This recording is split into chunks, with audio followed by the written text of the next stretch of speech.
Amara, I'm sorry. Those two words hurt more than I expected. Please go to the staff room until I call you. I nodded slowly. I understand. I started walking away. Then Mrs. Adeyemi spoke again. Actually, I stopped. She smiled sweetly. I think everyone deserves honesty. The ballroom grew quieter. She looked directly at me. If you're expecting a child, you should be preparing for motherhood, not pretending you belong among successful people. A few guests laughed, not loudly, just enough for me to hear, enough to know exactly what they thought of me. One woman murmured, "These girls always trap rich men." Another replied, "They're becoming bold these days." I hadn't spoken a single word, yet somehow they had already written my story. I lowered my eyes, not because I believed them, because I refused to let them see me cry. Just then, a familiar voice echoed across the ballroom. "Mother." Silence. David. He was standing several feet away. His expression had changed completely. "What is happening?" Mrs. Adeyemi answered before anyone else could. "Nothing important. A staff issue." David looked at me, then at the tears I was desperately trying to hide. His jaw tightened. "What happened?" Nobody answered. He walked closer. His eyes met mine. "Amara." Hearing him say my name after months of silence nearly broke me. He looked genuinely shocked. "I've been looking for you." The room seemed to freeze. Mrs. Adeyemi's smile disappeared for the first time. David looked from me to his mother. "What happened here?" She answered smoothly. "The young woman isn't feeling well." I finally found my voice. "I'm fine." David frowned. "No, you're not." His eyes suddenly drifted downward, to my stomach. His entire body went still. Time stopped. He looked back into my eyes. His lips parted slightly. "Amara, are you?" I couldn't answer. Not there, not surrounded by hundreds of strangers waiting for entertainment. Mrs. Adeyemi stepped between us. "This isn't the place." David barely looked at her. "Move." Her face hardened. "David." I said move. She didn't. Instead, she placed one perfectly manicured hand on his arm. "Your guests are waiting." "This can wait." He gently pulled away. "No, it can't." For the first time all evening, I saw uncertainty in Mrs. Adeyemi's eyes.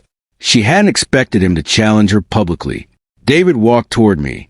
Every camera in the ballroom turned. Business leaders stopped talking. Musicians stopped playing. Even the waiters had frozen. He stood directly in front of me. His voice became barely a whisper. "Is the baby—" He couldn't finish the sentence. I looked into the eyes of the man I had loved, the man who had disappeared, the man standing in a tuxedo that probably cost more than my annual salary. I wanted to tell him everything, that I had searched for him, that I had called every number I had, that I had cried myself to sleep believing he had chosen to leave. Instead, I asked the only question that mattered. "Why didn't you come back?" His face filled with confusion. "What do you mean?" "You disappeared." "I disappeared?" "I waited. I called. I wrote emails. You never answered." He stared at me. "I never received anything." My heart skipped. "What?" He slowly shook his head. "I came back after 2 weeks. I went to your apartment. You were gone." I frowned. "I've never moved." "I went to the cafe. They told me you resigned." My breath caught. I never resigned. He looked as confused as I felt.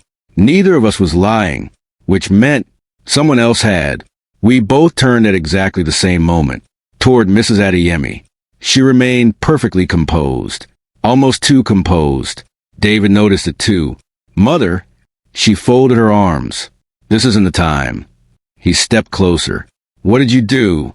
"I protected my family." "From what?" "From a mistake." His voice rose. "She isn't a mistake." The ballroom had become completely silent. Nobody pretended not to listen anymore. Mrs. Adeyemi sighed, as though explaining something to a stubborn child. "You were about to throw away your future.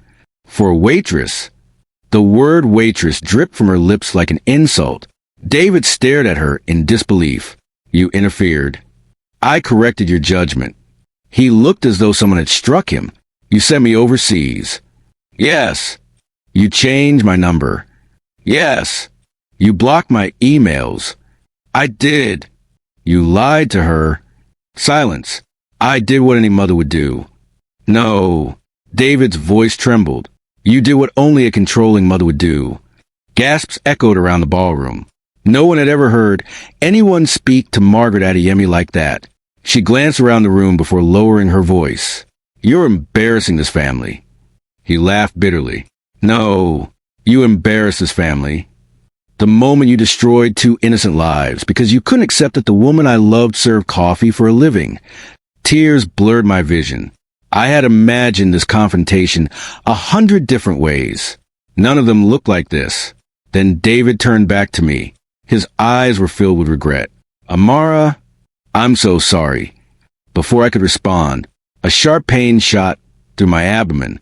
I froze. Another pain, stronger this time. My serving tray slipped from my hands. Crystal glasses exploded across the marble floor. Someone screamed.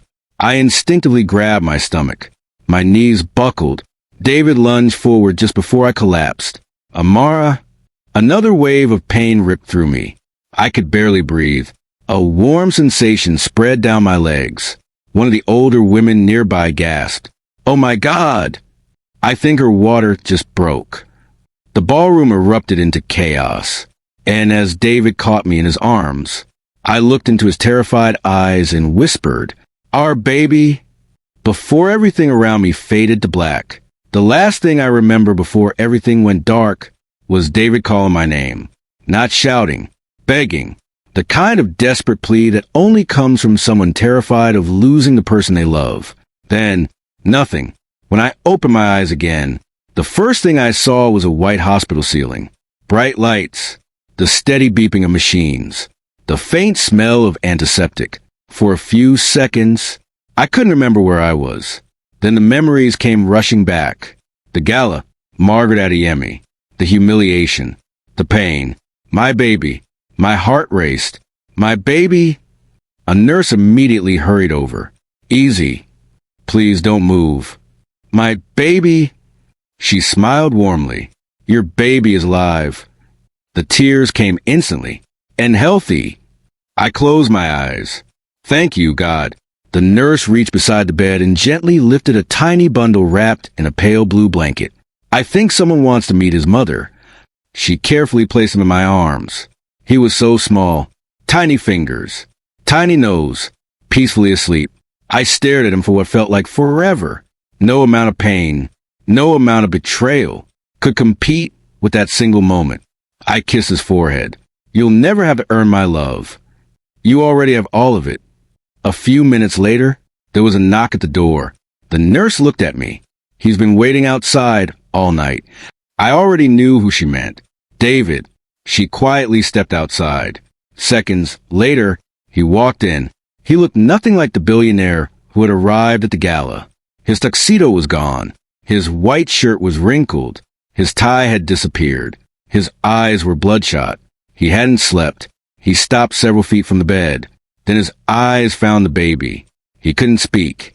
He simply stood there, staring, as though the world had suddenly become too big to understand. Finally, he whispered, A boy. I nodded.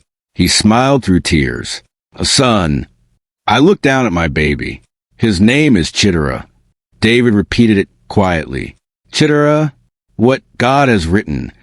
I nodded again. My mother always loved that name. He swallowed hard.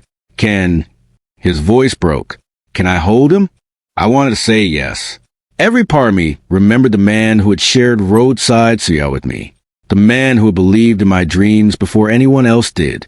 But another part of me remembered every lonely night, every hospital appointment, every morning sickness, every kick he never felt because he wasn't there, not by choice, but he still wasn't there. I looked into his eyes. I don't know. He nodded slowly. I understand. No, I don't think you do. He remained silent. You missed everything. My first appointment. My second. The first time I heard his heartbeat. The first kick. The nights I cried because I thought he'd abandoned us. His eyes filled with tears. I know. No, you don't. I was alone. I had nobody. I talked to our son because he was the only person who listened. Silence settled between us. David lowered his head. I can never give those moments back. No, you can't. But if you'll let me, I'll spend the rest of my life making sure you never feel alone again. I wanted to believe him. I truly did. But trust isn't rebuilt with promises. It's rebuilt with time. 3 days later, I left the hospital. Not for David's mansion. Not for any luxury apartment. I went back to my tiny rented room. The same leaking roof. The same narrow bed. The same neighborhood. Except now, I wasn't alone anymore. I had my son. The next morning, there was a knock. I opened the door. David stood outside carrying grocery bags. Diapers. Baby formula. Medicine. Fresh fruit. A new crib. A stroller. I stared at him. I didn't ask for these. I know. I'm not trying to buy forgiveness. I just know babies need things. I hesitated, then stepped aside. You can bring them in. He smiled. Thank you. That became our routine. Every morning, he visited. Sometimes for 10 minutes. Sometimes for an hour. Never forcing conversation. Never demanding anything. Just helping. Changing diapers. Rocking Chitara to sleep. Learning how to be a father. Slowly, our son began recognizing his voice. The first time Chitara smiled at him, David cried.